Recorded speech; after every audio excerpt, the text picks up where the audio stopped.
some people from YouthSpeaks, Mara, Zoe, Jump, and we also have some 6th grade student speakers, Marlene and Braden.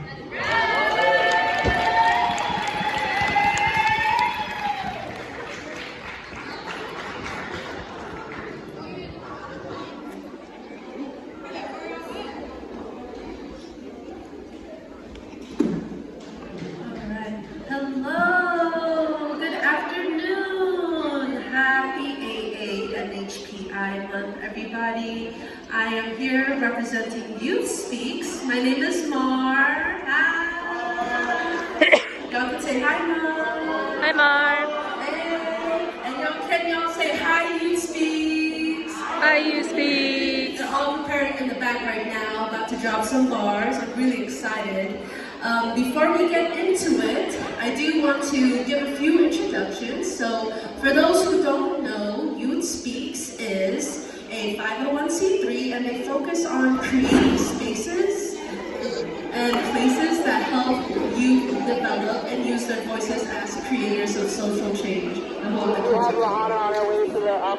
YouthSpeaks focuses on free arts education. So YouthSpeaks is here for free, guiding this residency of poets who's going to basically drop some lines for y'all. The way that we're going to do it is we're going to have a poet performance by Zoe Jung, and then we're going to have a group zine performance. The title is called Children of Genocide by Rubina, Marlene, Sanaya, Lena, Eva, Griselda, and Lenny. And so before we get into it, the theme of YouthSpeaks today is Children of Genocide, right? And so it's very important for us to get into land and labor acknowledgement. I understand that the crowd's a little bit younger than the usual crowds I MC to, but for all of the kids who are out there watching and viewing the atrocities that are happening on your phone, just know that this is all connected. And so when we do a land acknowledgement, it's more than just saying like, oh, we're on Ohlone, Chochenyo, Huchian land. It's more than that. It's recognizing that this land is the land that holds us as uninvited guests, and it's about honoring the Native communities that steward this land and that continue to steward the land despite the colonial system. And so I know I'm throwing a lot of big words for y'all, but I really hope that y'all could see that the land holds stories, it holds our history, it holds wisdom and knowledge, and an indigenous system is oral like history, which is basically spoken word and poetry. And so when you hear these poets talk about their stories, look at it as they are passing down their knowledge to you.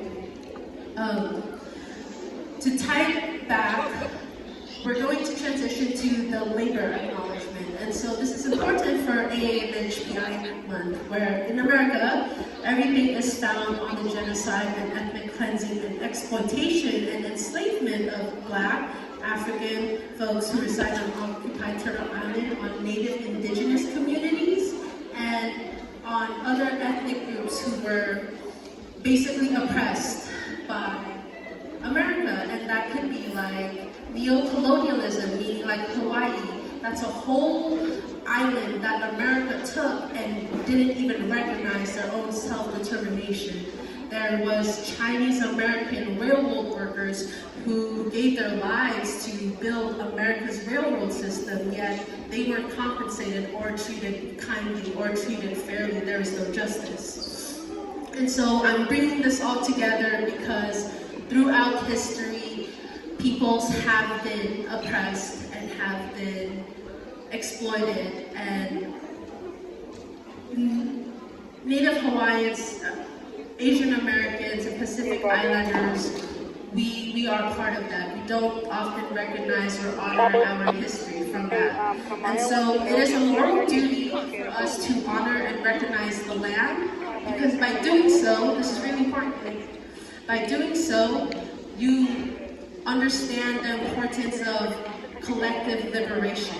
So from Ohlone to Palestine, to Congo, to Sudan, to the Maori, to the Turtle Island, to Yemen, to Lebanon, to the Philippines, to Hawaii, to West Papua, to Vietnam, Kashmir and Jammu, to Bangladesh and Burkina Faso, and so much more, we are building collective liberation. And this is not just a list of countries, this is people fighting for their liberation. So I really hope that the performances that go on today, y'all can connect this land and labor acknowledgement that I did to the stories that they're about to tell. So with that being said, for the performances, I really want y'all to not be afraid to support the poets. So if the poets say something that resonates in your soul, like snap or clap, stomp, you could say I hear you, or you could say go in poet, however you want, but don't be afraid to affirm and stand in solidarity with these poets. So for our first performance, Zoe Jung, will be performing a piece. Can I please get a warm round of applause for Zoe, please?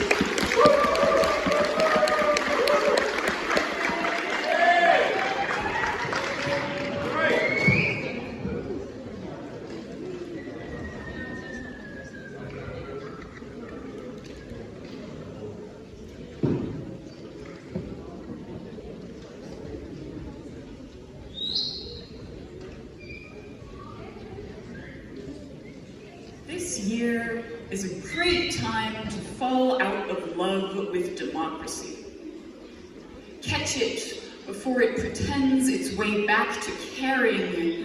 This year, our system of government has reached some breaking point from the sheer weight of violence it inflicts upon everything it claims to hold dear.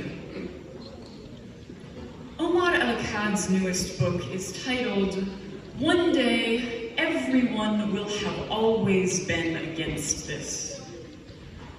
Many people are waiting for the genocide to end so they can call it a tragedy. For many people, tragedy is only a retroactive label, past tense, insubstantial.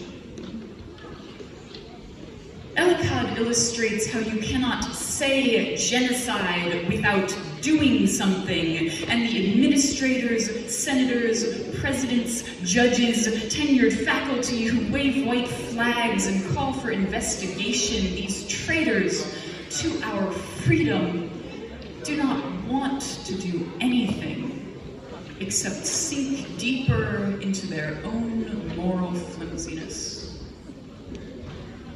We churn in rivers at their gates and podiums and front doors, and they close their curtains in silence. Our generation is stepping out of the tatters of childhood into the niches of institutional decay. Find a quiet corner and pray, or plan, or cry. Where does energy collect when it is denied? What happens to voices when they do not speak? Many people are afraid of the answers to these questions. Democracy or its mirage cannot survive without enforcement.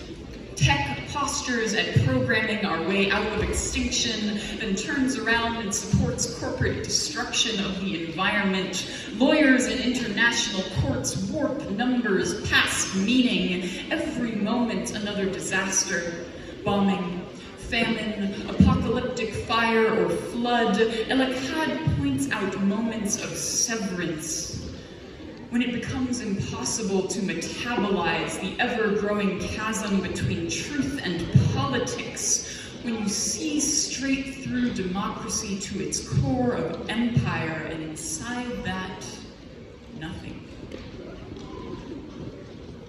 What a time to fall out of love with empire. You're in good company. everyone unwilling to live with good enough, which of course means better than something worse in an endless downward spiral, unwilling to continue naming violence without acting, naming equality without healing. This is a reckoning.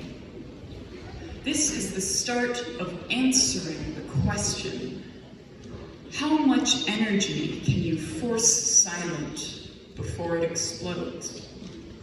Thank you.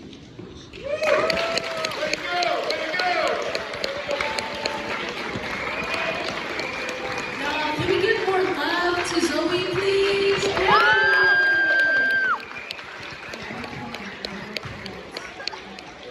I'm sure that Zoe's words really resonated deep with us. And I'm really excited for our next performance of the group zine of Mubina, Marlene, Sanaya, Lena, Eva, Griselda, and Letty, and continuing on this theme of genocide. And so, can we get a warm applause, please, for this next performance?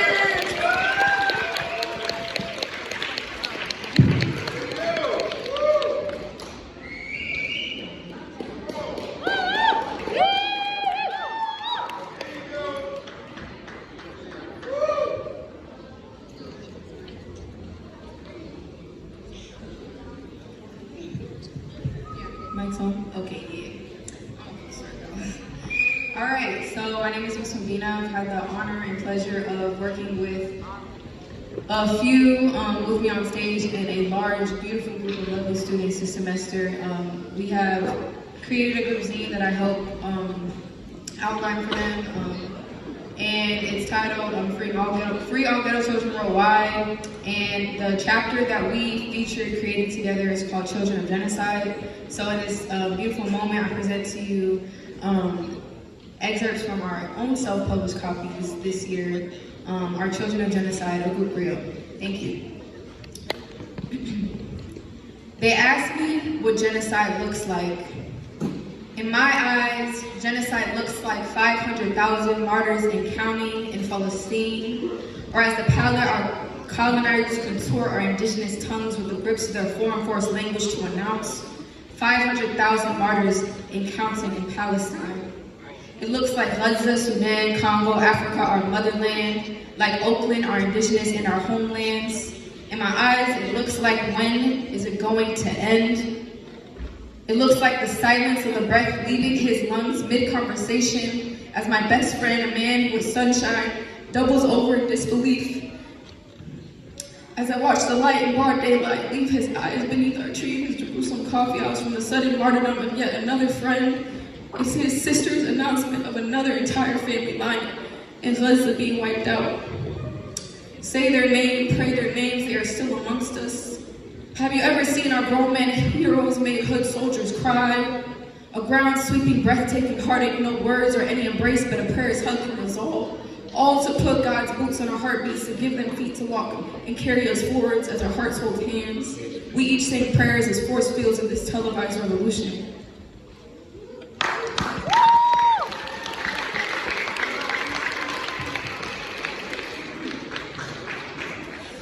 Genocide. They asked me what genocide looks like. In my eyes, genocide looks like photos of kids without life, with their toys and belongings on the side of the road, for many people to see and grieve with the family. It looks like children having to grow up fast, and kids not being able to have a good, heartwarming childhood because of grown adults' choices. What we all want and deserve is an environment where no child or adult should be in danger.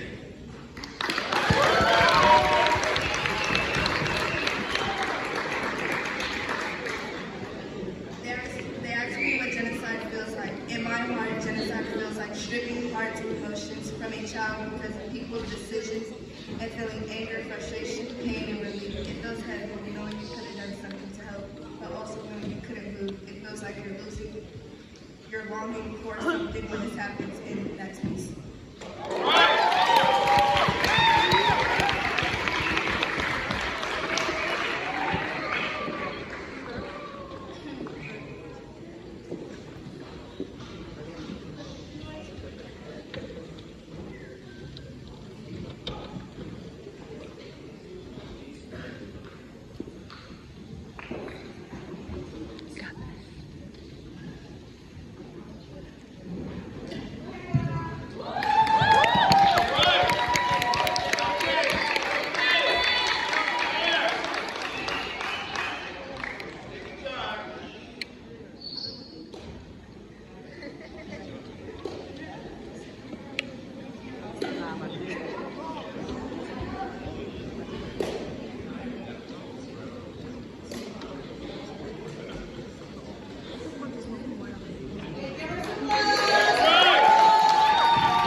They ask me what feels like. In my heart, freedom feels like treating everyone with respect and no harming people, and being loved by others with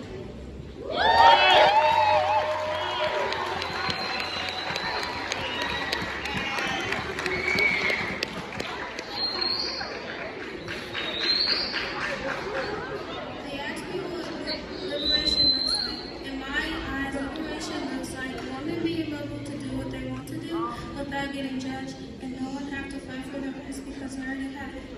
And it looks like women playing sports they usually don't play, and men not saying women can't do certain things, and they aren't judging them.